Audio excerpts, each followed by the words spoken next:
And the person you're dealing with here, I have here the Queen of Swords. And the Queen of Swords, this fell out for, I believe, Taurus.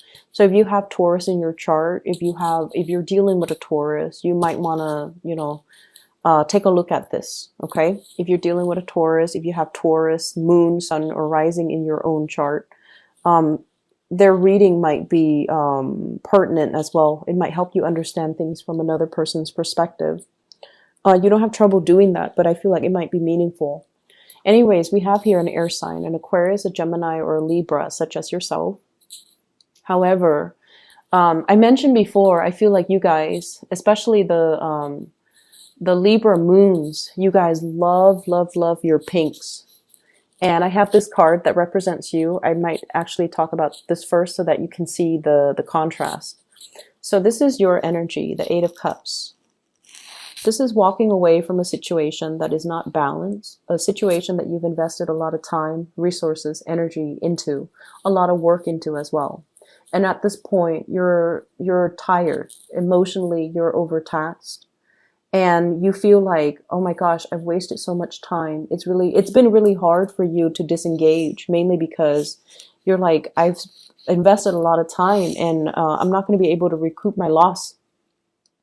And so you might have been hesitant about walking away in the past, but now you're willing to walk away. You're willing to take a new path, mainly because it's not emotionally nurturing you anymore. And it felt very heavy and it has felt very icy and cold for a really long time.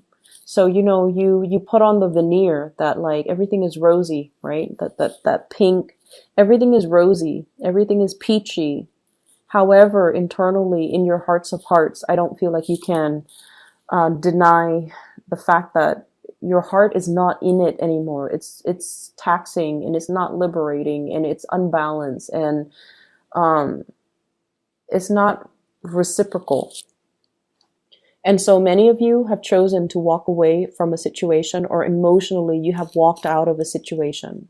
And I feel like you're looking towards somebody else here, okay? Somebody is bringing something into your life. They're showing you a different perspective. And I feel like you might still be in this other relationship that you can't really recoup your loss, so you can't really move away. There might be children. And you might have also wondered, like, I can't leave because, there might not be other people, other suitors, other opportunities for me until this person comes into the picture. And this person is everything that you've wanted. They're blue. You're very pink. So I feel like there might be gender role reversal. Okay. And that's just the stereotypical, color coding that I'm using. But I do feel there's an element here. This is a female energy. And yet her demeanor is very, very strategic, very icy. So she's not a warm, cuddly type of a person. However, she's very intelligent. So it could be a male or a female, but their energy is that they're not, typically warm and cuddly and welcoming and things like that. However, this person is very highly activated on the crown chakra. They have a lot of insights, a lot of wisdom. They can see through people. They can see through situations. They can bring a lot of clarity in a situation where there is none. And I feel like you find them very, very attractive. And one of the ways in which Libran and Taurian people find other people attractive is in the symmetry. The way they dress, whether or not their clothes are complementary colors, the way their facial features are, whether or not they have dimples or they have like a gentle, a kind face. So I feel like you guys are really are suckers for like people with a pretty face. Okay, like we're talking like classical beauty, like somebody with dimples, somebody with long eyelashes, somebody with expressive eyes, somebody with features that make them feel like very gentle, very like harmless, okay, like big eyes and rosy cheeks and plump lips and things that make people feel like, wow, this person is like a doll. They won't really hurt a fly. So you find this person really attractive, and I feel like that's the first thing that drew you in. You found them very, very attractive, very physically, aesthetically pleasing to look at. And when you got to know them, you might find this aloofness, this icy demeanor about them quite fascinating, mainly because it's not emotionally draining on you, mainly because they don't demand a lot of from you.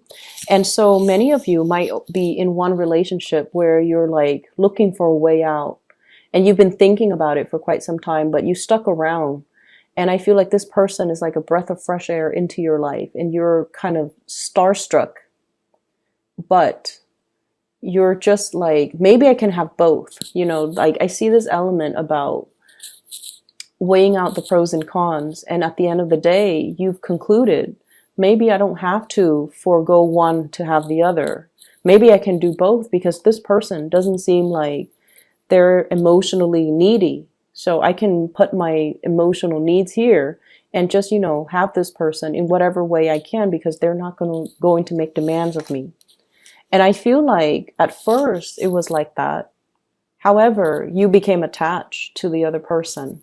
They're like this, very aloof. They can take care of themselves. They're independent. They don't really need another person.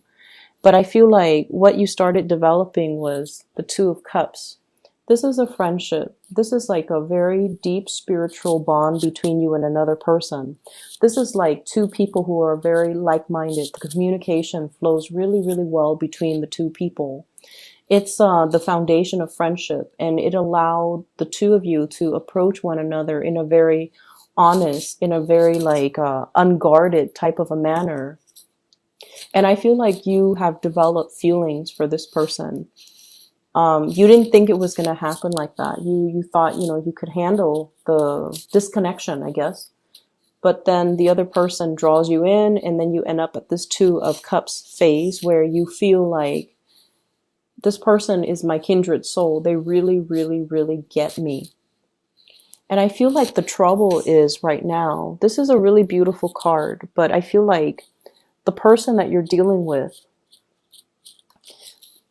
you might not be physically intimate with them. There might be an emotional affair. There might be, if you're in another relationship, there might be an emotional affair.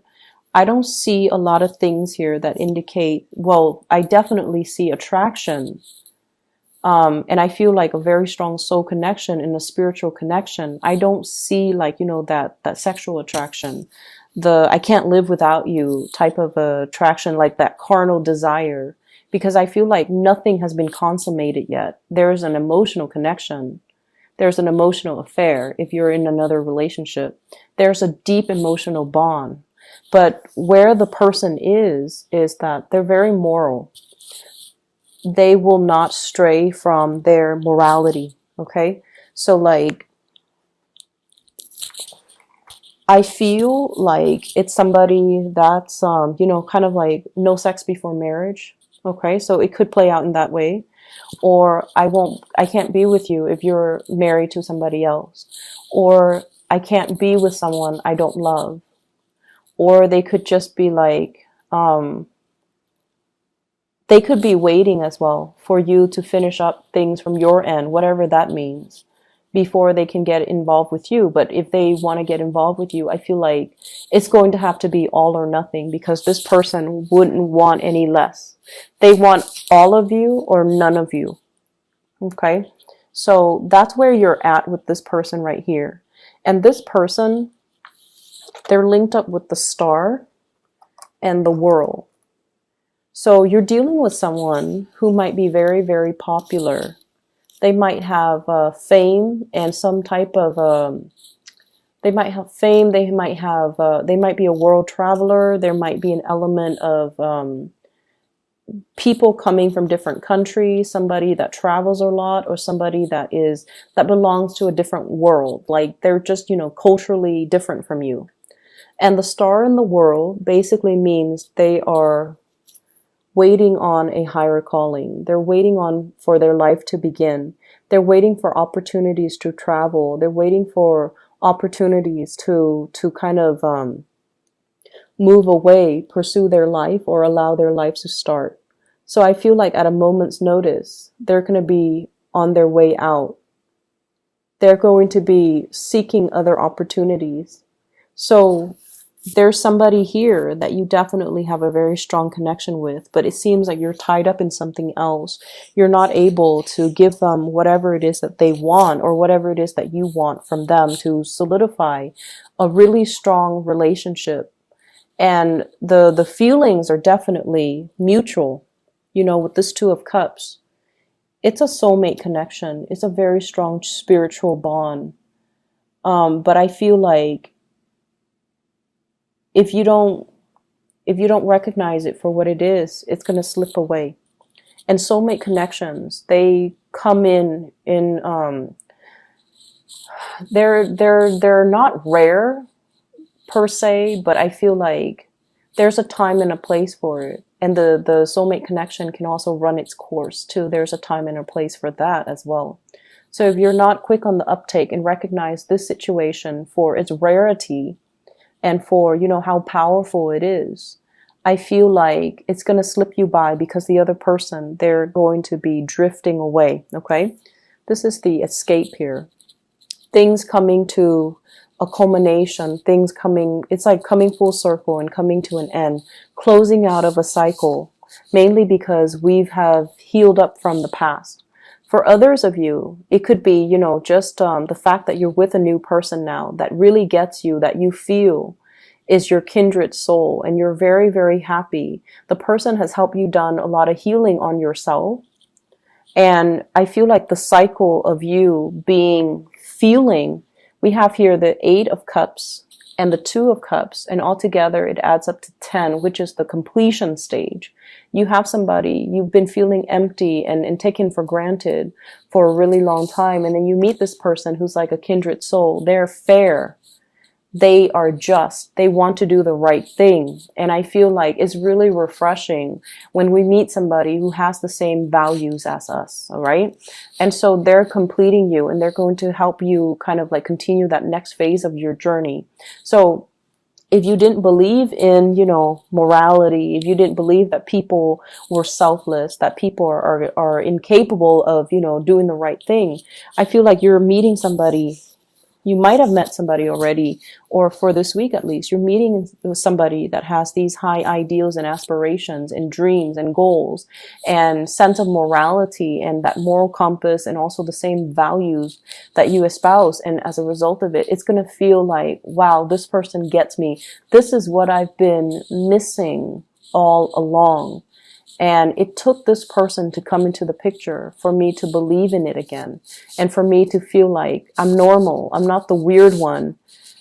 Just because everyone around me, you know, lost faith in it. So I feel like someone is giving you a lot of inspiration, and they're kind of like that star in a very dark night. You know, you're going through a period of a lot of immense self-doubt. Am I in the right place? Am I where I'm meant to be? Am I following the right path? Am I doing the right thing? And then this person is showing you, yes, you're on the right path. Yes, you're doing the right thing because I believe in the same things.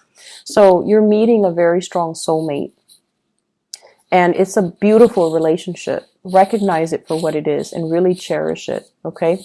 And proactively go after it, because I don't feel like they're going to stay around. If you're not making your intentions known, you know, they might not linger around forever. And then when you decide to do it, Libras, it might be too late, because you tend to straddle the fence and, you know, you're not as decisive as other signs. Okay. Other areas of your life.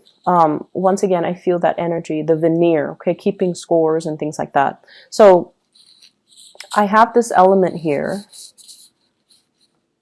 This is a workplace attraction. I have the Seven of Pentacles. This is like two people working towards a common goal, a common purpose. And usually I think of this as, you know, I'm staying a little bit extra at work, mainly because there is an office attraction or something that is hidden.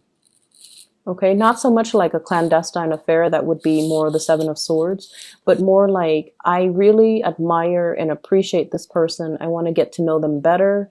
But we have like work that needs to be done, but there's that, you know, every once in a while they cross my path. There's that attraction. So I definitely see you feeling this for somebody, and it might make the work environment a lot more dynamic, a lot more fun.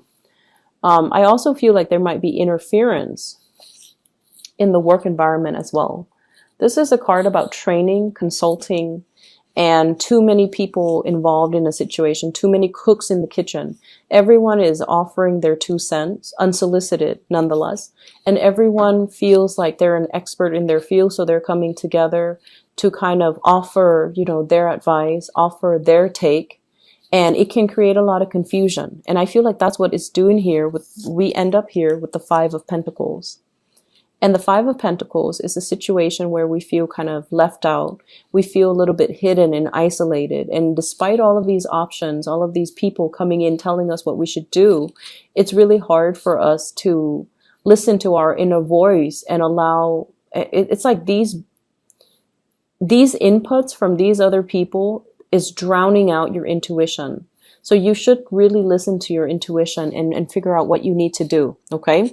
So that's one area that I feel, there's workplace attraction. There's also like workplace confusion and interference, and too many people telling you what to do. And you want to, of course, appease everybody. But I feel like you're at a point where you can no longer do that. You're at a point where you need to kind of step out of your shell and grow up. And I want to say like almost grow a backbone and do what it is that you're divinely, intuitively guided to do, rather than being afraid to upset people by not taking their advice, even if what they're offering you is not appropriate for what you're dealing with. Okay? For those of you who are feeling a little bit down and out, if you have recently, I see a divorce situation here as well. We have the Justice card as well as the Four of Wands. This is like paying alimony, paying child support, ending a relationship, having to deal with the legal aftermath of a failed relationship. If you are dealing with that as well, I feel like financially things might be halved. Okay, so financially, if you have had a lot of financial blessings, so if you're like, if you were married and there were two incomes, now we're going in half. And I feel like you're going to start to feel the financial pinch, okay? And then if you've had to, take care of the kids or the wife or the husband or whatever the situation is, there's now child support and alimony that's going to have to be had, and there's going to be that financial pinch as well. So I feel like for some of you, the financial picture is not looking too great. And I also feel as if, I feel like for those of you who are dealing with, divorces and separation and child support and alimony, you have to kind of go to court and sort out like either agree to like redraw or renew or renegotiate your alimony or child support payments. And then for others of you, I feel like you're doing really well at work. You might be in the legal profession. You might have met somebody that you're married to in the legal profession. You might now be meeting somebody in the legal profession, and you guys really hit it off. And I feel like, it's a really great career for you to stay in. You're consulting, or other people are consulting you. And so you're doing a lot of training in that arena.